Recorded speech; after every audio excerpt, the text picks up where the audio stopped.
This is the title of the op-ed. Our infrastructure is racist. Biden's plan seeks justice.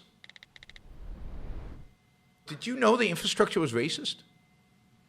I didn't know inanimate objects could be racists. But I get if you can launch a war against inanimate objects, like the war on drugs, you can have inanimate objects be racist as well. So we've elevated inanimate objects to a very high place in our culture. Iran cooks an Arepa fund. I don't even know what that means. But we are at exactly $200. So $200 to go, guys. All right, let's see. So here's the argument, right? We need this infrastructure bill that Biden has passed. Not so much because our infrastructure is crumbling, which, by the way, it's not. It's actually in fairly good shape. But because it'll bring about equity. And indeed, the author points out, authors point out, oh, the author is a U.S. congressman. Oh, God, I should have noticed that. A U.S. congressman. As the author points out, the Biden plan illustrates how we can do equity-based planning. And equity is all over this piece. Equity is the catchphrase of the left right now. It used to be equality. It used to be social justice. Now it's equity. Equity meaning justice. Not equality, not treating people the same. Treating some people more because that's what justice demands. To get them to be equal. It's not AOC, it's Yvette D. Clarke and Michael Schenck, U.S. Congresswoman and the Communications Director of Carbon Neutral Cities Alliance. There's something credible. The Carbon Neutral Cities Alliance. I know carbon neutral cities. It's called non-existing cities or cities with no human beings.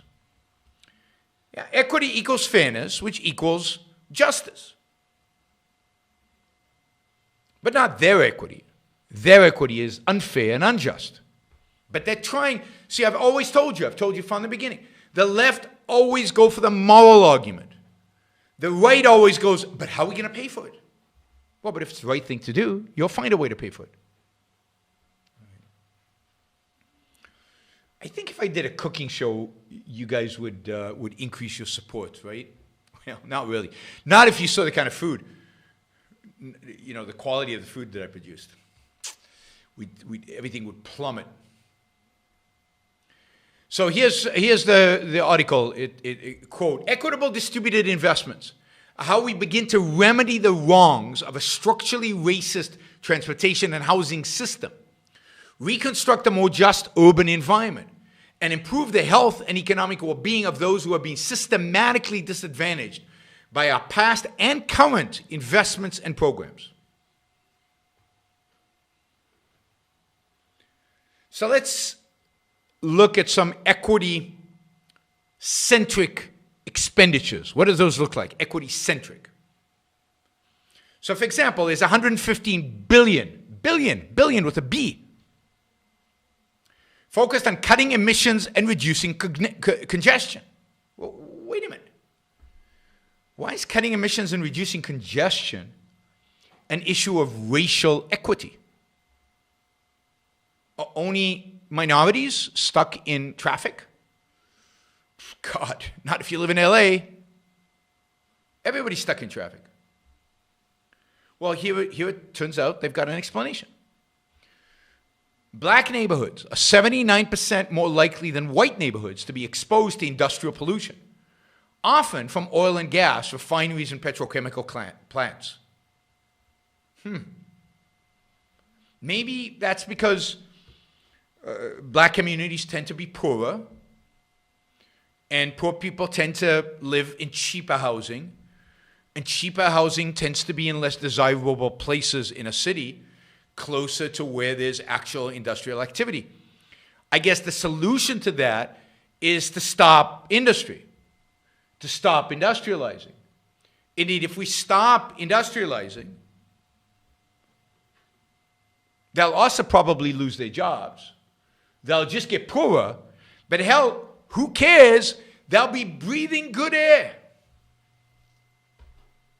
Insanity. Black and Hispanic communities bear the disproportionate burden from air pollution generated by white Americans. Is that right? The white Americans actually produce more air pollution than others? I mean, is this measured? Is this scientific? Leading disproportionate rates of asthma, cardiovascular disease, and premature death. I'm sure the cardiovascular disease has nothing to do with diet, has nothing to do with the obesity rates in some of these communities, none of that. You're not allowed to say what I just said. I mean, it's... But notice, everything today, even infrastructure, even pollution, is now viewed through racial lenses. It's hard not to be a racist when everything from left and right, Tucker Carlson to AOC to these Congress people, everything is now all about race, race, race, race. That's all anybody wants to talk about. It's all anybody uses to explain things. So they continue by cutting emissions and reducing congestion, which the plan does. Yeah, right. I'd love to see 115 billion actually reduce congestion. I mean, the only way you do that is by banning automobiles in Los Angeles. How are you going to reduce congestion in Los Angeles through through Biden's infrastructure program? It's complete BS. And it'll take, imagine if they widen the highways, which we're not proposing. That would take decades, or at least years. And in the meantime, a lot of people's lives will be much tougher. Anyway, which this plan does, we begin to make neighborhoods healthier for all Americans and start chipping away at the disproportionate energy and pollution burden faced by communities of color. The real question is, and this is the question that has to be asked, is why are communities of color, as they define them, and again, the whole way of looking at this is a racist way of looking at it, why are they poorer? Why are they living in these kind of communities? Now, some of it, I will grant, is a consequence of historic discrimination, of slavery, Jim Crow, redlining all over the United States. Clearly, all of those policies, which ended, by the way, about 50 plus years ago, all of those policies reduced the wealth of minority households and the wealth that was transferred from generation to generation. Action Jackson today is using all the money I pay him, he's using to return it to me through Super Chat. I mean, I'm game for it. Money is money. But the whole idea is you guys are supposed to be asking the Super Chat questions. Wait, I don't think I copied this one. Let's see. And he knows firsthand that the $20 questions will actually get answered. If you guys ask $20 questions, your questions will be answered. You'll get good answers. I can't guarantee the quality of the answers. No, I'm kidding. Nobody wants to talk about why they're still poor.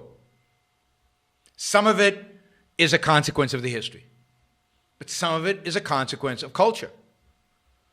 And culture is a consequence of the intellectuals, of the ideas, of the teachers, of the leadership, of what they are being taught, what they're told their priorities. Why is it that since the war on poverty,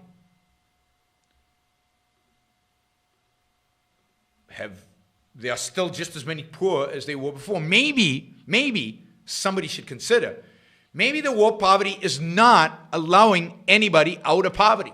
Maybe the war of poverty actually makes the situation worse. Maybe. Given that it's not helping, given that now we're blaming infrastructure, and we think infrastructure is the solution, maybe we should look at the war on poverty. Only way to get people properly out of poverty is through jobs and wealth creation. The only way to get people healthier and better and higher self-esteem and higher quality of life and just to be happy is for them to become productive and to embrace their job and to believe in their future and to believe in their own happiness and their own success and to believe in the system. But you see, all the forces out there, all the cultural forces out there undermining any kind of trust in the system. This system is rigged. This system is racist, systemically racist. The system is against you. Well, then they riot and they burn stuff and they stay poor. And they have pollution. A second big equity boost, the authors write, is 160 billion, that is with a B again, all these numbers are billions. Nobody talks about millions anymore. Millions is boring. You got to talk about billions. A second big equity boost, totaling 160 billion to improve and expand intercity rail and bus lines throughout America's urban areas, is again a critical investment in helping connect communities of color and low-income communities to places of employment, shopping, public parks, and everything. See, I would think that what you would actually want is for them to get rich enough so they could buy automobiles, because this is not a climate change argument. This is a getting to work argument. So they could buy automobiles, and then all we'd have to do is expand the highways, and we'd be cool. But no, you see, they don't want them to actually get richer. They don't want them to live a better life. They don't want them to actually succeed in life. They want them for the rest of their life to take the bus. I took the bus everywhere when I was a kid. Our family only had one car. I had to go places. Since I was probably, 10?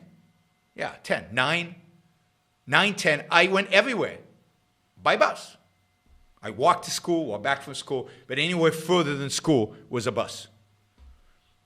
But, part of the thing was my sisters never took the bus because my parents then had two cars and they could drive them around. But it spoiled them. But the point is, as you accumulate wealth, you don't take the bus. You drive.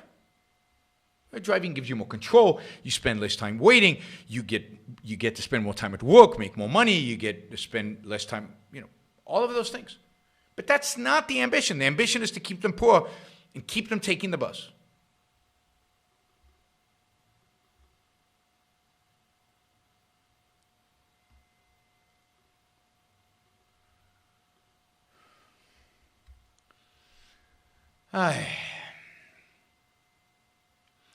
All right, let's see. There have been persistent inequities in transportation spending. I know. There's been a lot of money spent, wasted on public transportation. Tons. They could have expanded the highways. They could have broadened the highways. They could have much easier to get around. Instead, they build these public transportation systems that actually inhibit our ability. And they cost a fortune. They should use Elon Musk's tunneling technology. That'll do it. There's another, by the way, $213 billion, $213 billion, focused on housing, which is necessary and long overdue priority of low-income and disadvantaged communities that have long suffered housing inequity and injustice in America. See, the problem with low-income housing is not money. The problem with low-income housing is not in our backyard. The problem with low-income housing is zoning. The problem with low-income housing is housing standards that are not allowed the building of low-income housing. Every time low-income housing is proposed in a town, in a city, in a place, oh no, the residents don't want low-income housing near them.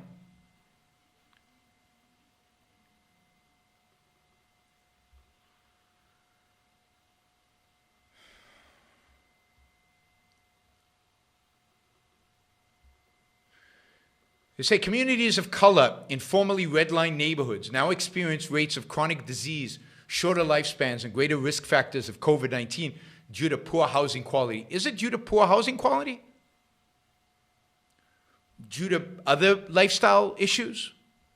Due to diet? Housing, homelessness, due in part to a historic discriminatory housing policy and planning. No. Homelessness is due to zoning, housing regulations, cost of building low-income housing.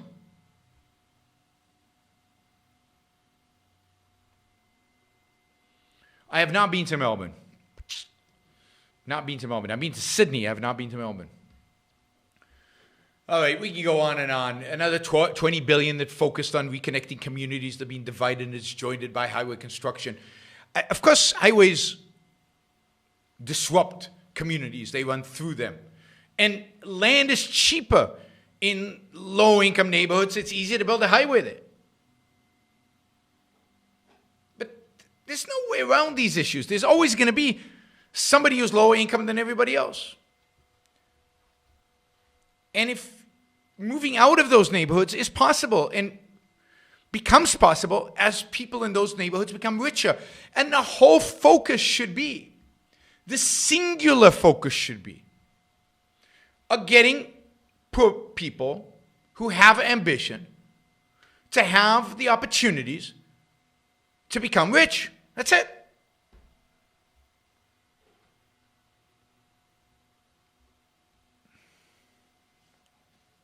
Get people, give people the opportunities. You don't have to give them. Free up the opportunities so that people can become richer. The whole focus when it comes to poverty, should be on how do we create an environment, and it's easy to create such an environment, where people, and a culture, which is harder, an environment and a culture which promotes wealth creation. That's it. And that means having a culture that is anti-crime doesn't help when you're burning down buildings and rioting in the street. That doesn't encourage an anti-crime culture. It means not playing the victim card. It means taking responsibility for your own life. And it means the government needs to get out of the way. There are, in places like Chicago, in the west side of Chicago, and the south of Chicago, where people are unbelievably poor, the amount of regulations and controls the government has for somebody to open a business, it takes months and months and months. Get the government out of the way so people can open up businesses. Get the government out of the way so people can embrace new professions, to get them out of licensing and all of that stuff. Anything that holds people back, any kind of coercion that holds people back, get rid of it. And if you get rid of it, people can create wealth, people can rise out of poverty, opportunities are created, and their world becomes a better world. You don't need any equity infrastructure. Yeah, privatize the schools. Thank you, Diego. Absolutely. Privatize the schools. Or do education saving accounts. Right? Putting together a plan on how to eliminate poverty in America would be easy. Just get out of the way. Maybe have one generation of education saving accounts before you actually privatize the whole thing. Just get out of the way. And to begin with, I wonder if I can ask you to capsulize. I know this is difficult. Can I ask you to capsulize your philosophy? What is Randism? First of all, I do not call it Randism, and I don't like that name. I call it objectivism. All right. Meaning a philosophy based on objective reality. Now let me explain it as briefly as I can. First, my philosophy is based on the concept that reality exists as an objective absolute. That man's mind, reason, is his means of perceiving it. and that man needs a rational morality. I am primarily the creator of a new code of morality which has so far been believed impossible, namely a morality not based on faith. On faith. Not on faith, not on arbitrary whim, not on emotion, not on arbitrary edict, mystical or social, but on reason, a morality which can be proved by means of logic, which can be demonstrated to be true and necessary. All right. All right. Now, may I define what my morality is? All right. Because this is merely an introduction. My morality is based on man's life as a standard of value. And since man's mind is his basic means of survival, I hold that if man wants to live on earth and to live as a human being, he has to hold reason as an absolute, by which I mean that he has to hold reason as his only guide to action, and that he must live by the independent judgment of his own mind, that his highest moral purpose is the achievement of his own happiness, and that he must not force other people nor accept their right to force him, that each man must live as an end in himself and follow his own rational self-interest. May I? All right, before we go on, reminder, please like the show. We've got 163 live listeners right now, 30 likes. That should be at least 100. I figure at least 100 of you actually like the show. Maybe there are like 60 of the Matthews out there who hate it. But at least the people who are liking it, you know, I want to see a thumbs up. There you go. Start liking it. I want to see that go to 100. All it takes is a click of a thing, whether you're looking at this. And you know, the likes matter. It's not an issue of my ego. It's an issue of the algorithm. The more you like something, the more the algorithm likes it. So, you know, and if you don't like the show, give it a thumbs down. Let's see your actual views being reflected in the likes. But if you like it, don't just sit there. Help get the show promoted. Of course, you should also share. And you can support the show at JeronBrookShow.com/support, or on Patreon or Subscribestar or Locals, and show your support for the work, for the value hopefully you're receiving from this.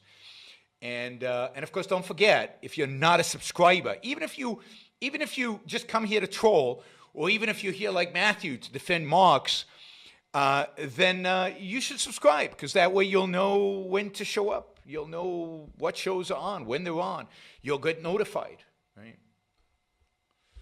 So, yes, like, share, subscribe, support. Like, share, subscribe, support. There you go. Easy. Do one or all of those, please.